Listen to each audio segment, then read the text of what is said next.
Olá, bom dia para todos vocês que nos acompanham neste sétimo dia de 10 dos nossos 10 dias de oração. É muito bom estar aqui com vocês, é muito bom a gente começar esse dia novamente estudando a palavra de Deus e a gente vai começar como sempre tem começado. A gente vai começar lendo o capítulo do maior discurso de Cristo que fala sobre a oração do Senhor. E nesse momento a gente está na leitura, no trecho do Pai Nosso que diz, e está lá em Mateus 6, versículo 13: E não nos deixes cair em tentação, mas livra-nos do mal. Então o texto diz assim: a tentação é um estímulo a pecar. E isso não procede de Deus, mas de Satanás e do mal que há em nosso próprio coração. Porque Deus não pode ser tentado pelo mal e ele mesmo não tenta ninguém. Tiago 1,13. Satanás procura levar-nos à tentação a fim de que o mal que existe em nosso caráter possa ser revelado perante os homens e os anjos, de modo que ele nos reivindique como seus. Na simbólica profecia de Zacarias, vê-se Satanás à direita do anjo do Senhor acusando Josué, o sumo sacerdote, o qual está vestido de roupas sujas e resistindo à obra que o anjo deseja fazer em favor dele. Isso representa a atitude de Satanás para com toda pessoa que Cristo busca atrair para si. O inimigo nos induz ao pecado e depois nos acusa diante do universo celestial, como indignos do amor de Deus. Mas o Senhor disse a Satanás, que o Senhor o repreenda, Satanás. Sim, que o Senhor que escolheu Jerusalém o repreenda. Não é este um toco de lenha tirado do fogo? E a Josué ele disse: Eis que tirei de você a sua iniquidade, e agora o vestirei com roupas finas. Deus, em seu grande amor, procura desenvolver em nós as preciosas graças do seu Espírito. Permite que enfrentemos obstáculos, perseguições e dificuldades. Esse detalhe é importante, não como maldição, mas como a maior bênção da nossa vida. Toda tentação resistida, toda provação valorosamente suportada, traz-nos uma nova experiência, levando-nos avante na obra de edificação do caráter. A pessoa que, mediante o poder divino, resiste à tentação, revela ao mundo e ao universo celestial a eficácia da graça de Cristo. No entanto, embora não devamos nos abater com a provação, por mais severa que seja, cumpre-nos orar para que Deus não permita que sejamos induzidos a uma situação em que os desejos do nosso coração mau nos arrastem. Ao fazer a oração que Jesus nos ensinou, submetemo-nos à direção de Deus, pedindo-lhe que nos guie por caminhos seguros. Não podemos fazer essa oração com sinceridade e ainda decidir trilhar qualquer caminho de nossa própria escolha. Esperaremos sua mão para nos conduzir. Escutaremos sua voz dizendo: Este é o caminho, andem nele. É perigoso deter-nos considerando as vantagens que podemos ganhar cedendo às sugestões de Satanás. O pecado resulta em desonra e ruína para toda pessoa que com ele condescende. Sua natureza, porém, deixa o indivíduo cego e iludido e o engana com lisonjeiras perspectivas. Caso nos aventuremos no terreno do inimigo, não teremos garantia alguma de proteção contra seu poder. Cabe-nos, no que de nós depender, fechar toda entrada pela qual ele possa encontrar acesso a nós. A súplica, não nos deixes cair em tentação, é em si mesmo uma promessa. Se nos entregarmos a Deus, podemos ter a certeza de que Ele não permitirá que sejamos tentados além do que podemos suportar. Pelo contrário, juntamente com a tentação, proverá livramento para que possamos suportar. A única salvaguarda contra o mal é a presença de Cristo no coração, mediante a fé em sua justiça. É por causa da existência do egoísmo em nosso ser que a tentação tem força sobre nós.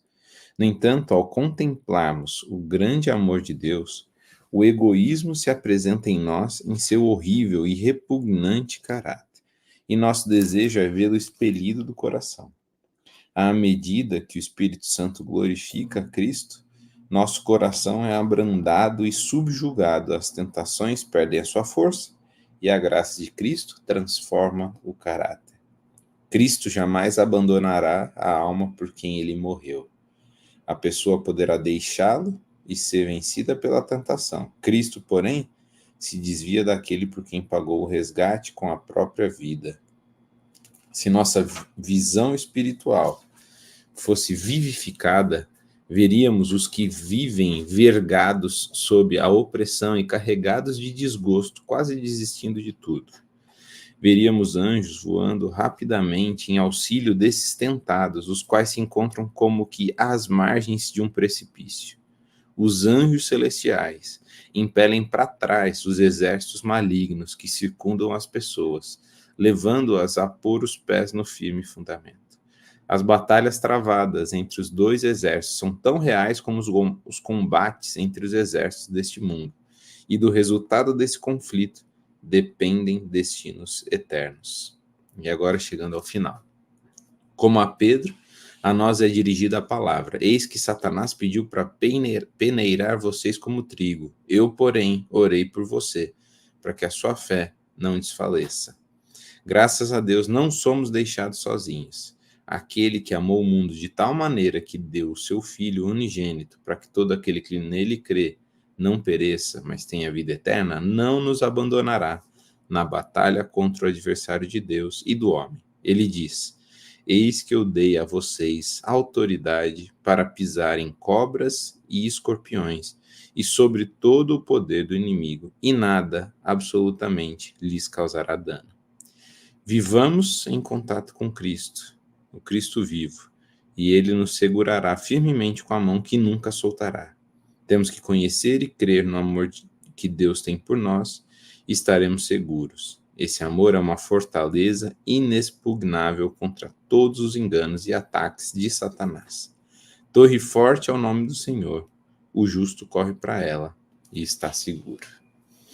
Que a gente tenha a certeza disso nesse dia.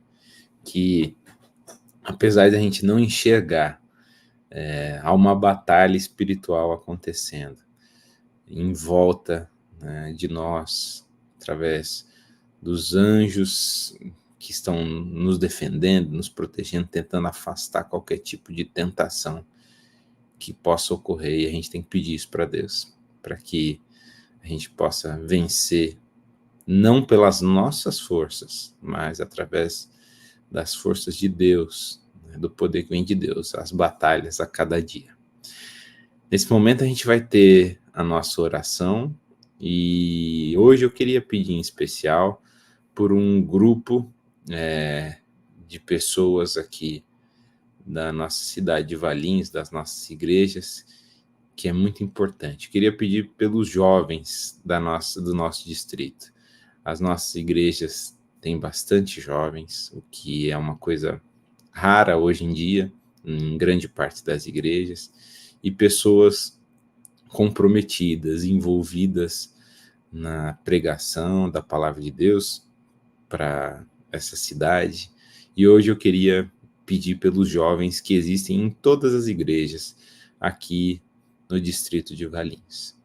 Não se esqueça também, né, de continuar orando por aquela pessoa em especial que você tem se dedicado a orar durante essa semana.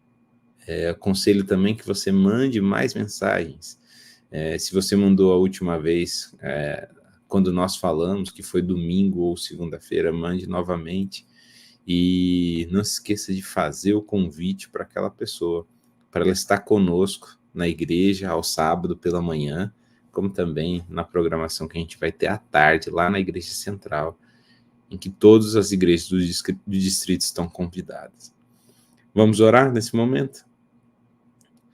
Querido Senhor, eterno Deus, muito obrigado pela vida, pela saúde que o Senhor nos dá.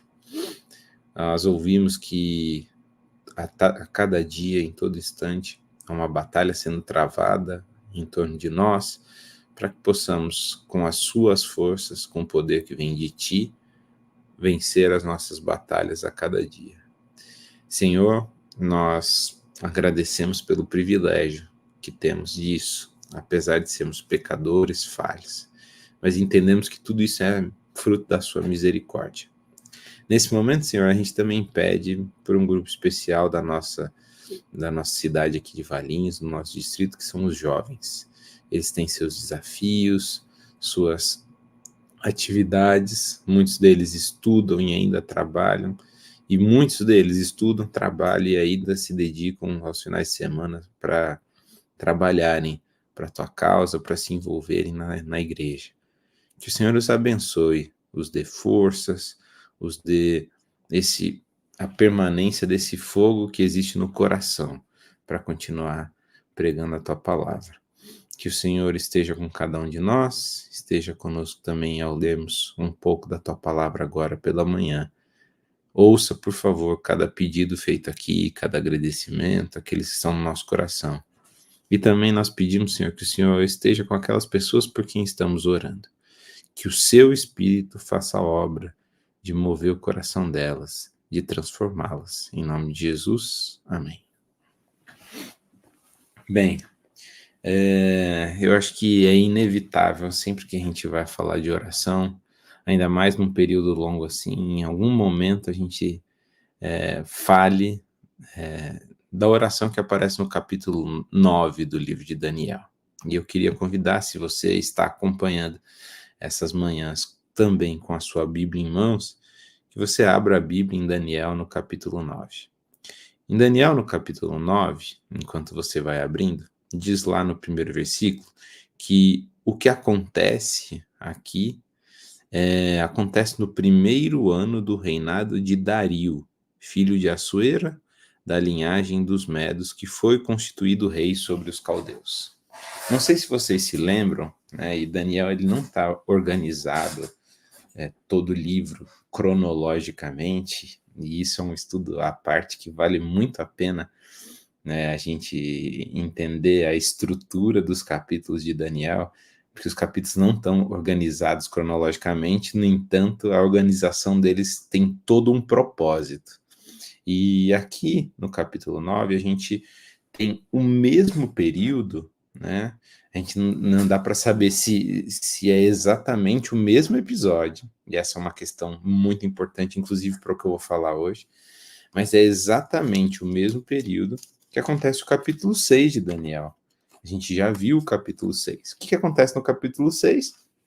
Daniel, ele, depois de Dario ou os Medos e Persas terem assumido o controle da Babilônia, Daniel ele é visto como diferenciado, o rei tem planos para ele, vocês se lembram, e tentam tramar contra Daniel, tentam acusá-lo, e para isso não vem nada de errado na administração dele, a gente já viu isso também essa semana, e decretam, baixam uma lei onde ninguém poderia pedir nada a não ser para o rei. E Daniel continua fazendo o que ele fazia normalmente, orando. E por ele orar, ele é lançado na cova dos leões. Alguns intérpretes, principalmente pelo fato das duas histórias serem no mesmo período, as duas histórias se tratarem de orações, e além disso, se você reparar, hoje infelizmente a gente não vai gastar tempo nisso, mas na oração do capítulo 9, há repetidamente a menção, a expressão que aparece lá no capítulo 6 sobre a lei de Deus, a probabilidade, né, existe a possibilidade de que a oração que Daniel faz no capítulo 9 seja a oração do capítulo 6, ou que no capítulo 6, em algum momento das várias orações que ele faz, ele tenha feito essa oração do capítulo 9, que é do mesmo período e tem esses outros elementos. O que torna tudo isso muito interessante, né? E antes da gente ver esses detalhes, eu queria ler alguns trechos dessa oração e destacar dois aspectos. No capítulo 9, a oração de Daniel é, versículo 4. Orei ao Senhor meu Deus e fiz a seguinte confissão. Ah, Senhor, Deus grande e temível, que guardas a aliança e a misericórdia para com os que te amam e guardam os teus mandamentos. Nós temos pecado e cometido iniquidades, procedemos mal e fomos rebeldes, afastando-nos dos teus mandamentos e dos teus juízos. Não demos ouvido aos teus servos, os profetas, que em teu nome falaram aos nossos reis, aos nossos príncipes, aos nossos pais e a todo o povo da terra. A ti, Senhor, pertence a justiça, mas a nós cabe o corar de vergonha, como hoje se vê, a saber, aos homens de Judá, aos moradores de Jerusalém, a todo Israel, tanto os de perto como os de longe, em todas as terras para onde os expulsaste por causa das transgressões que cometeram. Ó Senhor, a nós pertence o corar de vergonha, aos nossos reis, aos nossos príncipes, aos nossos pais, porque temos pecado contra ti. Ao Senhor nosso Deus pertence a misericórdia e o perdão, pois nos rebelamos contra ele e não obedecemos à voz do Senhor nosso Deus, para andarmos nas suas leis que nos deu por meio dos seus servos, os profetas. Sim, todo Israel transgrediu a tua lei e se desviou, deixando de ouvir a tua voz. E ele continua, e lá no final, ele conclui a oração dizendo, versículo 17, e agora, ó nosso Deus, ouve a oração e as súplicas do teu servo. Por amor do Senhor, faze resplandecer o teu rosto sobre o teu santuário, que está abandonado. Inclina, ó Deus meu, os ouvidos e ouve, abre os olhos e olha para a nossa desolação e para a cidade que é chamada pelo teu nome. Lançamos as nossas súplicas diante de ti, não porque confiamos em nossas justiças, mas porque confiamos em tuas muitas misericórdias. Ó Senhor, ouve. Ó Senhor, perdoa. Ó Senhor, atende-nos e age. Não te demores, por amor de ti mesmo, ó meu Deus, porque a tua cidade e o teu povo são chamados pelo teu nome. Veja só que curioso como termina essa oração.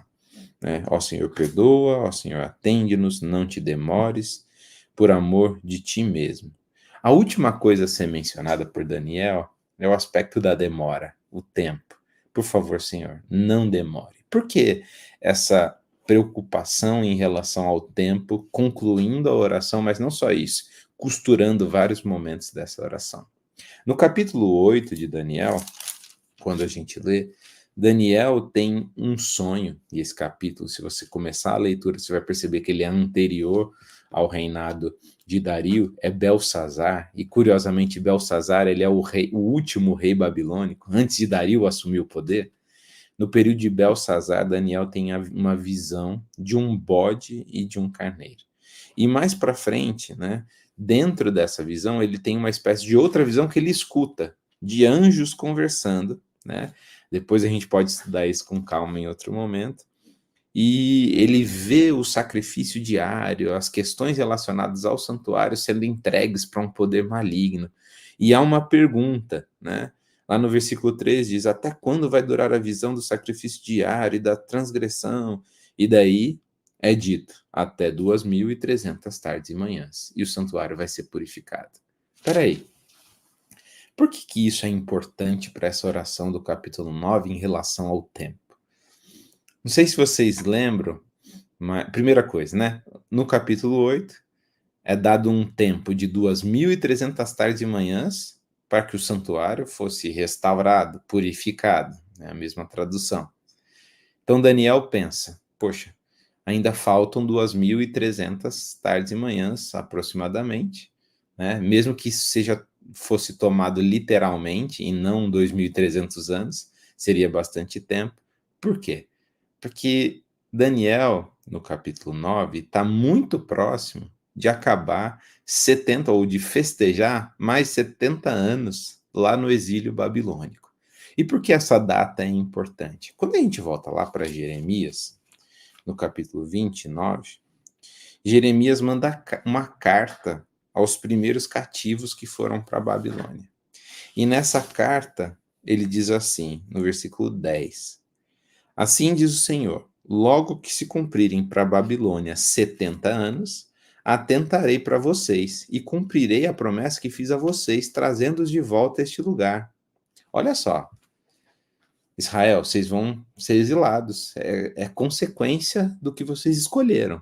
O exílio faz parte do processo dessas consequências. Lembra lá nas bênçãos e maldições? Só que assim, Eu não trago essa consequência porque eu tenho prazer em fazer mal para vocês. Não. Isso faz parte do que eu quero que vocês aprendam. Vocês vão aprender com isso. E depois de 70 anos, eu vou trazer vocês de volta. Então ele tem um prazo de validade, esse exílio. E esse prazo são 70 anos. Lembra? Daniel está perto de cumprir 70 anos e ele tem uma visão de que ainda demora 2.300 tardes e manhãs para o santuário ser restaurado. E ele pensa, ué, mas não está acabando o período? E agora Deus me dá uma visão de que ainda vai demorar 2.300 tardes e manhãs. Como que é isso? E Daniel não entende, não entende. Só que olha o que continua a carta de Jeremias no capítulo 29. Deus fala, eu sei, texto bem conhecido nosso, que pensamentos têm a respeito de vocês, são pensamentos de paz e não de mal, para dar-lhes um futuro e uma esperança. Olha o 12 agora. Então vocês me invocarão, se aproximarão de mim em oração, e eu os ouvirei. Vocês me buscarão e me acharão, quando me buscarem de todo o coração. Olha o que Deus diz. Vão ser 70 anos. Mas o que vai caracterizar o fim desse período é: vocês vão me buscar em oração. Vocês vão me buscar. E quando vocês me buscarem, vocês vão me encontrar. E aí vão se passar os 70 anos e eu vou trazer vocês de volta. O período está quase sendo cumprido de 70 anos. Daniel tem uma visão de que ainda tem mais um monte de tempo e ele não entende. E ele fica preocupado. Mas para agravar a preocupação, o que acontece? No período do capítulo 9, olha no 6. Quando a gente volta no capítulo 6, é decretado de que ninguém podia orar ou podia fazer nenhum pedido a ninguém, nem a um outro Deus, a não ser para o rei. Olha só, além de ter uma visão de que vai durar muito tempo, Daniel está enfrentando uma realidade do período que é: você não pode orar. Mas Jeremias falava, quando estiver chegando ao fim dos 70 anos, vocês vão me buscar e vão me encontrar. Nessa hora que é para orar, ninguém pode orar. E daí o que Daniel faz? Ora como orava normalmente. Só que olha só que curioso um detalhe nessa oração. Daniel, ao orar, e eu não sei se vocês perceberam isso, e eu sugiro que vocês leiam novamente, que é uma linda, linda oração. Daniel, ele não faz a oração seguindo o padrão da oração de Elias. Você lembra do texto que a gente leu de Elias fugindo de Jezabel, e ele vai para o deserto, se encontra com Deus, e Deus olha para ele e fala, o que você está fazendo aqui, Elias? E a resposta dele, que a gente não leu naquele dia, a gente vai ler agora. Elias fala, olha, tenho sido muito zeloso pelo Senhor, Deus dos exércitos, porque os filhos de Israel deixaram a tua aliança, derrubaram os teus altares e mataram os teus profetas à espada. E agora? Só fiquei eu, e eles estão querendo tirar minha vida. Elias fala, Senhor, só sobrou eu. Só eu. Os outros, todos se perderam, só eu. Sabe aquele sentimento que a gente é tentado a ter na igreja, né? Sempre a minha solução é a solução. Sempre a minha leitura é a leitura correta. Eu sei a resposta. Eu sei como resolver os problemas. Os outros estão perdidos. A igreja está perdida, mas eu sei, porque eu leio a Bíblia e eu leio o Espírito de Profecia. Né? A igreja, os irmãos estão perdidos, mas eu sei, eu tenho, e eu me sinto um profeta. Só que olha só, Daniel é um profeta. E como um profeta, ele não age como um outro profeta, que é Elias. Elias fala, eu fiquei só. Só que ele tinha ficado só? Não. Capítulo 18 de 2 Reis fala que Obadias, um servo de Deus, eu já preguei sobre isso na igreja, escondia profetas numa caverna e os alimentava. Tinha profeta ainda. Além disso, vários, Deus depois responde para Elias, não se curvaram a Baal. Então tinha gente sim. Elias que estava entendendo errado, achando que era só ele, porque os outros estão perdidos, mas eu tenho sido zeloso. Eu fiquei, só eu fiquei. A oração de Daniel é diferente. A oração de Daniel é como? Senhor, nós temos pecado, nós temos cometido iniquidade, nós não temos te buscado. Olha como Daniel se inclui na oração. É a primeira pessoa do plural, nós. Ele se inclui nessa oração. E essa é a descrição perfeita. Não de um líder de sucesso, não. De um profeta. O profeta é aquele que intercede pelo povo e entende que, apesar dele ser profeta, ele é parte do povo. Ele é parte do problema. E Daniel ora assim: nós temos errado, nós não temos te buscado. Agora, veja só que irônico. Daniel é aquele que tinha tudo, segundo o texto, para orar como Elias orou. Por quê? Porque no momento onde ninguém pode orar a Deus, quem está orando a Deus? Daniel está orando a Deus. Sob risco de vida. Sob risco de vida. Ele está orando e buscando a Deus. Só que no momento que ele está fazendo o que era para fazer, ele ora dizendo o quê? Que ele não tem feito. Que ele não tem feito. Olha só, o texto do capítulo 6 fala: Daniel orava regularmente. E isso é verdade, ele orava regularmente. O texto diz, não tem nem o que discutir. Ele orava regularmente. Só que como ele avalia a sua oração regular? Ele avalia assim: eu devia estar fazendo mais. Eu não estou fazendo o suficiente. Eu não estou orando o suficiente. Eu sou igual ao povo. O povo não é diferente de mim. Eu não sou melhor do que o povo. Eu não entendo melhor as coisas do que eles. Por quê? Porque eu também sou parte do problema. Eu também sou falho. Eu também sou pecador. E Daniel ora como se ele fosse parte do problema. E era, apesar dele estar buscando a Deus de todo o coração, como indicava a profecia de Jeremias, como dizia o capítulo 6 que ele realmente fazia. Então Daniel fala que não tem feito o que ele tem feito no momento que era proibido fazer o que ele estava fazendo. E mesmo assim, e isso que eu queria destacar hoje, Daniel se inclui. Na cabeça de Daniel, ele não é superior e os outros são inferiores. Mesmo, segundo o texto, parecendo que ele era. Mas quem conhece melhor Daniel do que ele mesmo e o próprio Deus? E Daniel fala: nós temos errado, nós temos pecado. A característica de um povo profético deve ser essa. Deve ser essa. Muitas vezes a gente fala que a gente tem um papel profético a cumprir. E eu acredito nisso, acredito, nosso papel profético de pregar a palavra de Deus. Só que muitas vezes a gente não age como profetas. Nossa atitude como profetas é mais parecida com a de Elias do que com a de Daniel. Nossa atitude é: Senhor, nós que recebemos a luz, nós que recebemos a mensagem, nós que entendemos tudo, nós que sabemos interpretar tudo correto, nós estamos fazendo nossa parte. Mas esses infiéis, olha, nós somos zelosos, ficamos só. Somos os únicos aqui. Sabe essa sensação? Esse discurso exclusivista onde só nós sabemos das coisas, só nós entendemos de tudo. E a gente esquece que Daniel, como profeta, ele ora: nós temos errado, nós temos falhado, nós não temos te buscado. Como igreja, essa deveria ser a nossa oração.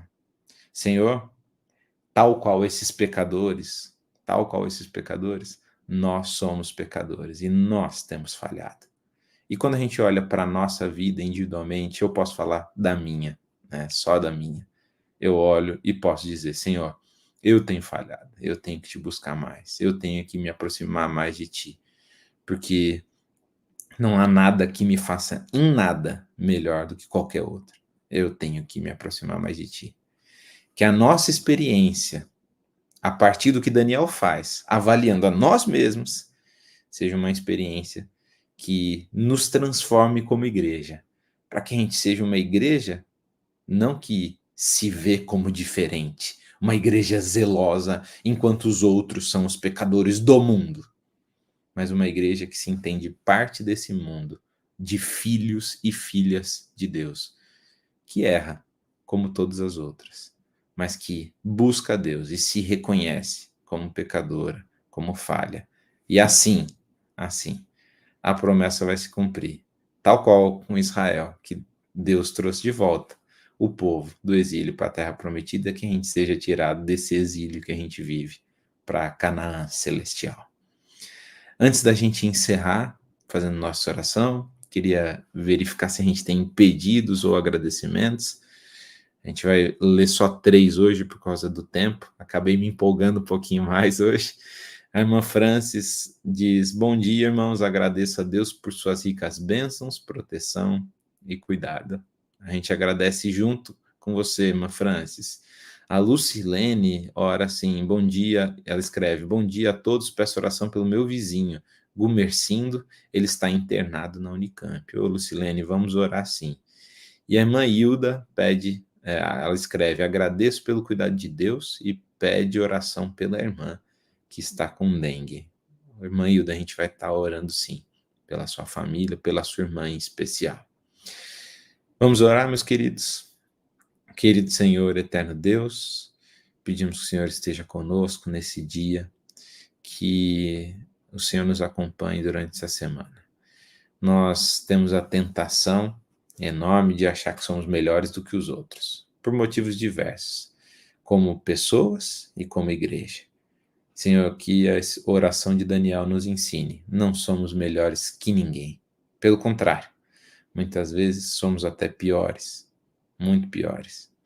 Mas pedimos, Senhor, que o Senhor nos acompanhe, que o Senhor nos conscientize, para que a gente possa a cada dia estar mais próximos de Ti. E estando próximos, percebemos o quão diferente de Ti nós somos. Que a gente cresça como pessoa, que a gente cresça como comunidade, como igreja. É isso que nós te pedimos, em nome de Jesus. Amém. Um grande abraço a todos vocês, um ótimo dia de trabalho, de estudos, e eu aguardo vocês amanhã para nós continuarmos esses momentos juntos. Fiquem com Deus e até mais.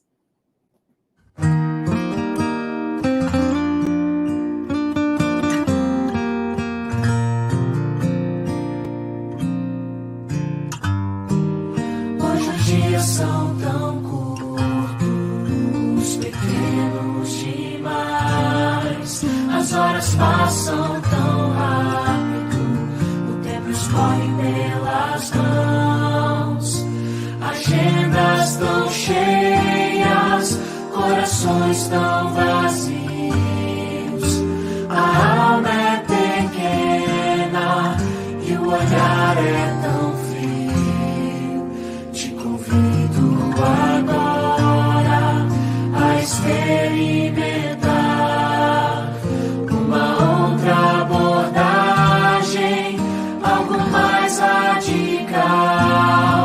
Joga fora os teus medos e conversa com Deus.